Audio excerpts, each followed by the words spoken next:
Your Excellency, Chancellor Madam Angela Merkel, distinguished delegates to the intergovernmental consultation, ladies and gentlemen of the media. I'm delighted to be back in Berlin. I thank Chancellor Merkel for hosting the second round of the intergovernmental consultation.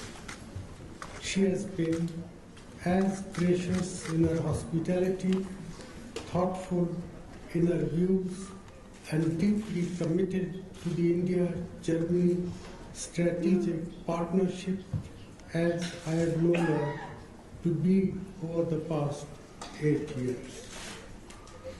Our relationship draws strategic strength from our shared values, sensitivity to each other's aspirations and interests, a comprehensive bilateral relationship, and growing international engagement. The high level of bilateral engagement in recent years has substantially and tangibly raised the quality of our cooperation across a broad range of areas. Economic ties have been a defining feature of our relationship. Germany is one of our largest economic partners globally. I encourage increased German participation in India's rapid economic growth and our plans to modernize and upgrade our manufacturing and infrastructure sector. Our infrastructure plans entail investment of $1 trillion in the next 5 years. I also sought continuing openness and support to growing Indian presence in Germany, including in the services sector. We agreed on the importance of an early conclusion of a balanced India-EU broad-based trade and investment agreement. We look forward to expanded defense cooperation anchored in technology transfers, co-development and co-production in India.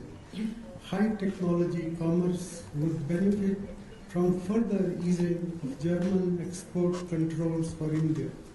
The agreement today on scientific collaboration on technologies for civilian security adds a new dimension to our growing security cooperation. I am also very happy that following our discussion, we have agreed to set up a high technology partnership group. Inclusive growth, empowerment of people, and sustainable development are key national priorities in India's development.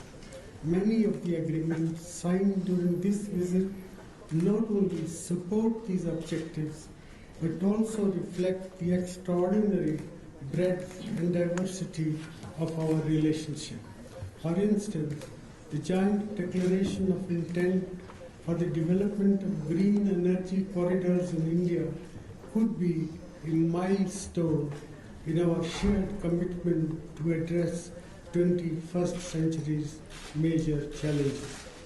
We agreed that the persisting weaknesses in the global economy require concerted global response to stimulate recovery without adding to fiscal and financial risks. I am optimistic about European recovery and stability.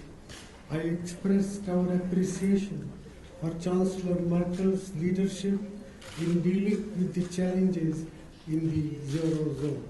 I also shared our government's resolve to restore India's own growth to our long-term trend line of 7.5 to 8% per annum. Chancellor Merkel and I have agreed to continue with our efforts through the G4 for the reform of the United Nations Security Council to reflect the current realities. We also emphasize the importance of sustained international support to Afghanistan through its transition to a stable, peaceful and democratic future. We called for an end to violence in Syria and a peaceful resolution of the Iranian nuclear issue. We underlined our shared interest in peace and stability in the Asia-Pacific region, including in the Korean Peninsula. Our discussions today have reinforced my conviction in a strong and vibrant future for the strategic partnership between our two democracies. Germany and India are factors of stability and prosperity in two key regions of the world. I have no doubt about the bright prospects of this unique partnership.